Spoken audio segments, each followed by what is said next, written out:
The one that I have the most fun talking about was the steamer greeting. The greeting of the people getting off of the SS Catalina, the SS Avalon, if any of you remember. Now this goes back, believe it or not, to 1889.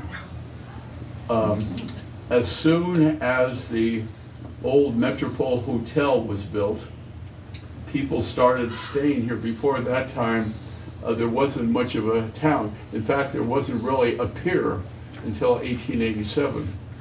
So when the ships would come in, a number of things would happen originally. Now, we have no understanding, or at least I have been able to, figure out why the kids were diving for coins. That was one of the things. When the ships would come in, people would throw them coins. I have two theories, and I guess I'll never find out. I can't find any of these old dive. I used to dive for the coins. That's the reason why this means a lot to me.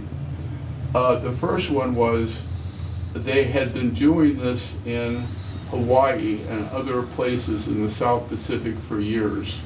Is when the Matsonia, when the big cruise ships came in, people with the natives would be down there. In fact, that goes back to Captain Cook. When the natives would row out there and dive, they would throw them trinkets or whatever. So that tradition of throwing things from a ship to the divers goes back, to the beginning of people going to other, especially islands. Now, so that is one. In other words, I think the people on the ship could have been to Hawaii, and they were looking for somebody to throw them some money. Or, on the other hand, there could have been some enterprising young divers, basically boys in those days, who would come up to the ship and basically dive for them and know that they might throw the money. But anyway, so that's how it turned out. Now, it evolved. Back in the 1920s, when the SS Avalon and the SS Catalina the SS Avalon went into, was launched in 1919. By the way, you might find this interesting. Mr. Wrigley purchased the island in 1919. Okay, for approximately $1 million. He bought out his other people. He wanted to have a ship, his own ship, not the banding ship. He wanted to have a big, big ship. So he found one in the Great Lakes called the Virginia. Now it took 2 years for them to get this ship through the Panama Canal and everything here. Originally, and you're going to find this funny, they were going to name the SS Avalon originally Spearmint. Oh, how funny. Because of his gum.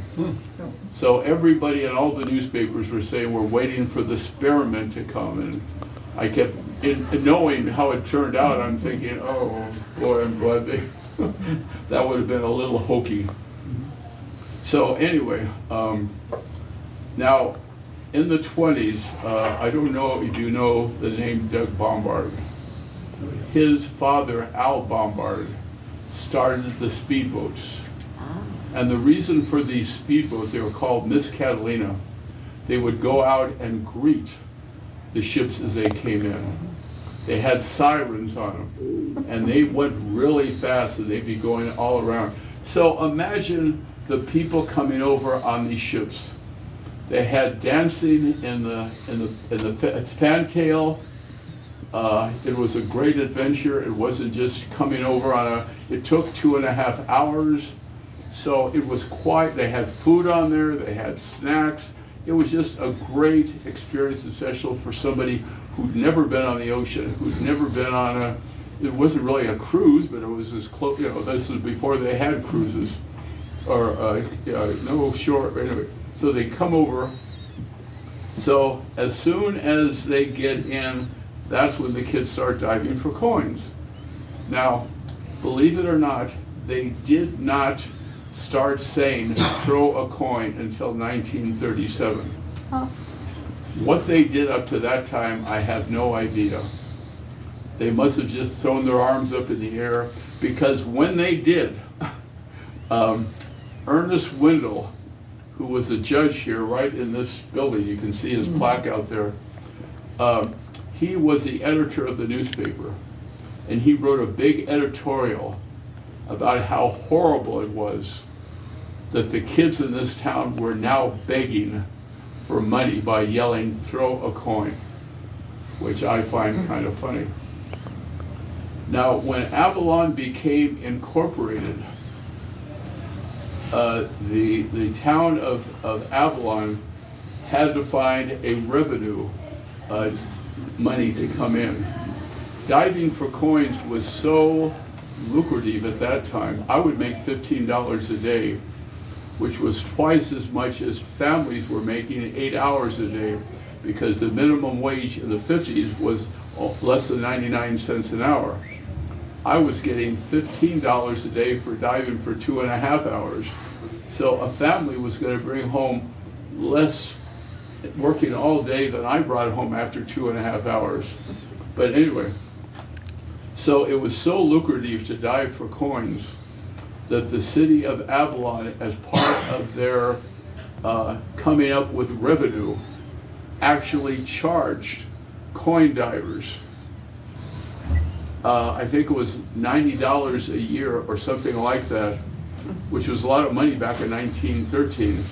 But for them to be able to dive, they had to have a license that they would get. The other one, which was really against the Bannings, who were basically teetotalers, is they started to get revenue from the bars and the liquor stores in town. So this really upset the Bannings. Of course, they had nothing to do with it. The town was now incorporated. They own the 80% of the town, but they can't go against the mandate. So anyway, so as I said, it was very lucrative. And so that was pretty much diving for coins. They did that until they took the steamer pier away in 1966, which would have slowed things down. If there's no boat to dive for, you're not going to go out. But we were also diving for the Blanche W, the flying fish boat. We were diving for the old Phoenix, the big paddle wheel, which we still had. So, you know, you were making money hand over fist. So once they got off the boat, people like Duke Fishman, Mr. Catalina they called him, who, by the way, was a dirty old man, dirty old man. They would have us all singing and dancing and laughing, and then he would go up to people getting off the boat and dance with the young ladies as they're getting off the boat. KBIG, the local radio station at the time, had the man on the street interviews where people like Carl Bailey, who was 6 foot, I think he was 6'11", I think he was even 7 foot. Anyway, he was very tall. He would go up to people, he'd have a microphone, and said, "Where are you from?" And they would tell him. He said, "Do you know that we're being broadcast now all over the United States?"